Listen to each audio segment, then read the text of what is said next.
Our next speaker with testimony today is Michael Soloff. Michael, if you're with us today, find a microphone and dive right in. Thank you very much for being here. Thank you for having me. 1 in 4 California renters and their households are both low income and pay more than 50% of that limited income for rent. I think Henry Stern said in LA County, think about that. Low income's 80% for a family of 4, $70,000. So that's families that are earning $56,000 and paying more than half that in rent and trying to support a family. There are 500,000 of these severely rent-burdened households in Los Angeles County. This is morally intolerable. It's also driving a surge in homelessness, as the pre-COVID Lhasa homelessness report showed. We're driving more people into the street due to economic conditions than even with the $350 million that the voters in LA County taxed themselves for to fund services to get people housed. We're housing more people than ever, but we're driving more people in the street than ever, so the number of homeless people is rising. Now, to date, Sacramento as a whole has focused on efforts to turbocharge private housing development. But the McKinsey Global Institute, which is a totally ardent supporter of that effort, acknowledged in 2016 that is not going to do anything to meet the needs of lower income people, special needs people, and homeless Californians. Rather, the only solution is direct, and I'm afraid massive, investment of public land and public dollars by all levels of government, coupled with more innovative and cost-effective ways of using those resources.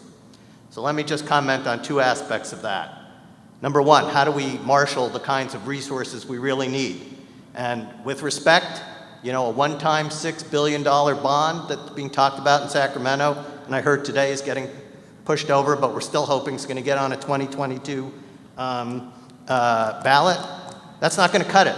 We were spending $16 million a year in our little city of Santa Monica, 100,000 people, every year from redevelopment before it was taken away by the state. That's the equivalent of $6 billion per year if you gross it up to the state of California's population. There's gonna have to be ongoing resources, and no one level of government can do this. And so, without getting into all the details, we've been working with Senator Allen and have the bill there, where among all the other details, the fundamental core aspect is that if each level of government, a city and a county, matches what the city puts in, the state will match what the county puts in. If we do that, every level of government can say to itself, I'm gonna triple my dollars. And that's gonna create greater political will at the local level where I work. It's gonna create greater political will at the county level and in Sacramento. And let's hope the federal government as well. Maybe it's gonna say that we should spend our dollars where people are willing to put skin in the game.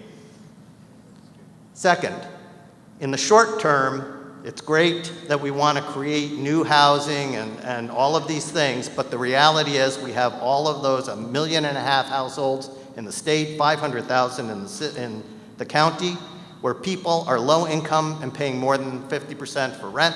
That means they don't have money for their kids, they don't have the money for medicine, they don't have adequate food, and that's happening right now.